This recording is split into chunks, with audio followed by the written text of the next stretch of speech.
minutes.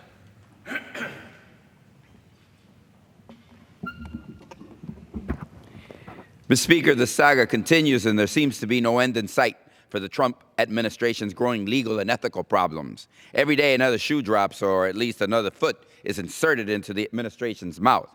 The testimony of James Comey before the Senate Intelligence Committee last week showed us that this is no longer just a matter of foreign intelligence and the Russian meddling in American elections. Wow, that is very important, and we need to address the foreign intelligence and security aspects of that matter. The very, very important question of how we keep Russia from hacking our elections in the future. What is clear is that the investigation into the Trump administration are now matters for the Judiciary Committee. The gentlelady from California, Senator Feinstein, and I were on CNN this weekend, and we made the point that Judiciary Committee has the oversight responsibility for the Justice Department, and therefore it is time for the committee to do its job. That was the theme of my speech here last week, and nothing has happened. It is also the reason I wrote to Judiciary Chairman Bob Goodlatte last week to request that he take action, hold hearings, begin preparations for the hearings that will come, and they will come, because the silence of the Judiciary Committee has been deafening so far. As soon as President Trump said on Friday he was willing to testify under oath 100%, I wrote Judiciary Chairman Goodlatte to say the committee should schedule a hearing and take the president at his word.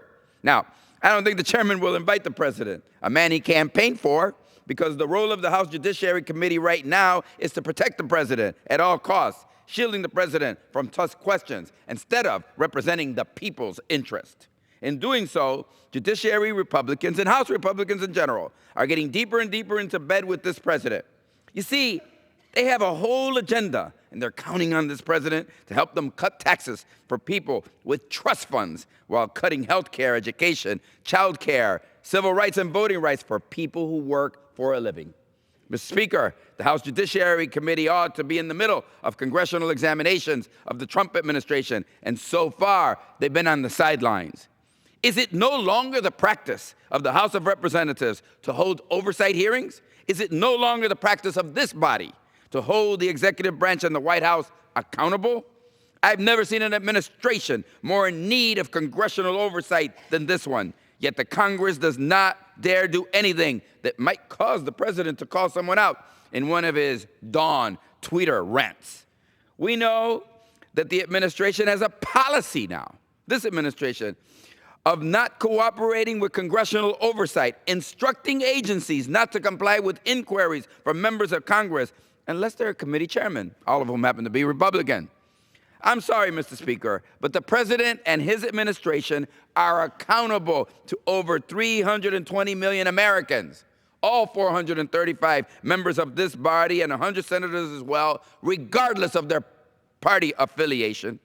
At least one senior senator called this policy opposing congressional oversight nonsense. To his credit, the Republican chairman of the Judiciary Committee in the Senate, Mr. Grassley of Iowa, is not impacted by the Trump administration policy because he's a chairman, but he spoke out forcefully against the presidential obstruction.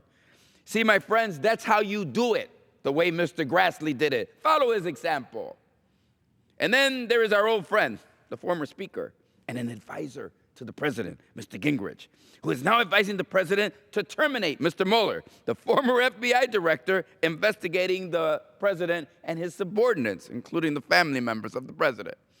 Mr. Gingrich said Mueller was a superb choice with an impeccable reputation for fairness just a couple of weeks ago. But now he says there's no way Mueller can be fair. He wants the president to fire Mueller and wants a political fight against the very idea of special prosecutors. Now, Mr. Gingrich has been joined in this chorus by a Trump confidant and golf buddy, the president of Newsmax, who says the president is contemplating firing Mueller.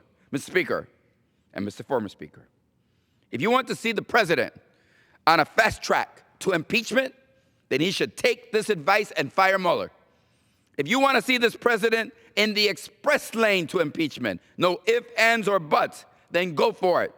We dare you.